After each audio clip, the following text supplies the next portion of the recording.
As a developing alto saxophone player, I have always been told to listen to professional saxophone legends such as Charlie Parker and Cannonball Adderley to improve upon my own tone and skill, but as I continued to hone my playing abilities, I realized that I didn't need to limit myself to just saxophone music. I started listening to the musical group Muse during my last year of middle school, and they have stuck as my favorite band since.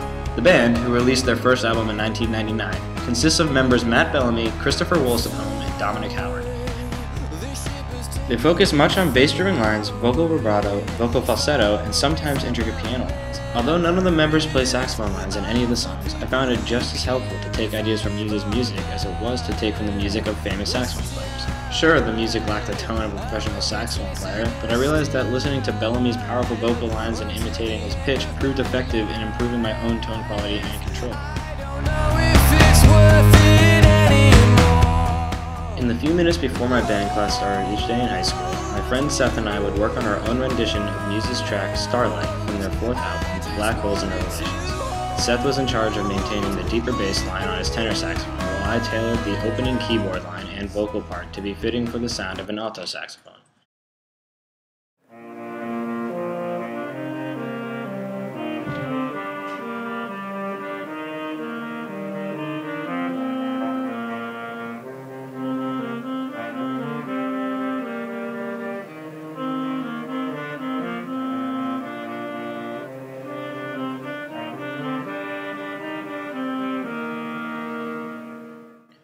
Not only did I enjoy playing the music that I loved and feeling like the fourth member of Muse, but learning their music helped me create individuality in my tone as I worked on attaining the skilled texture of Bellamy's voice, even if the part wasn't very difficult to learn.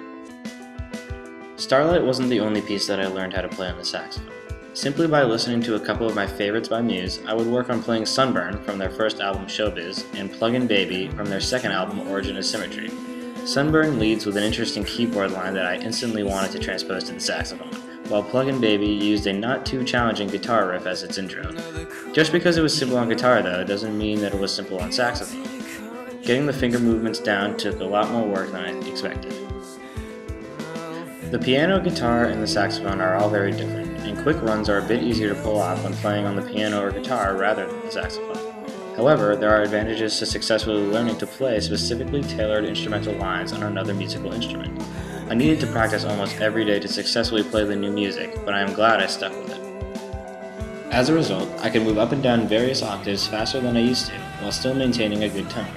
Whenever I came across extremely tough rhythmic lines in concert or jazz band, I had a head start when it came to fitting in each note precisely without my fingers tripping.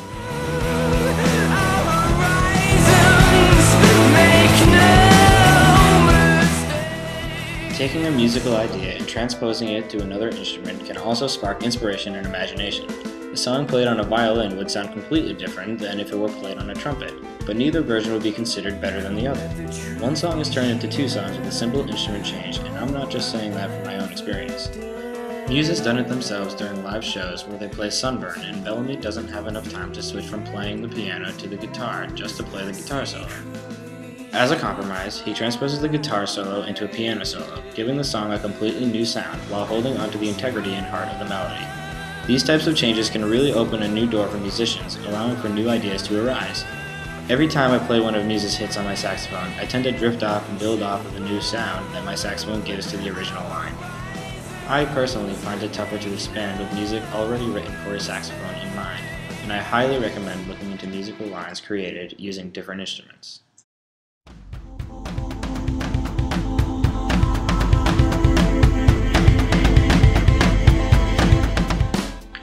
Charlie Parker, Cannonball Adderley, and many others like them are fantastic players to learn from.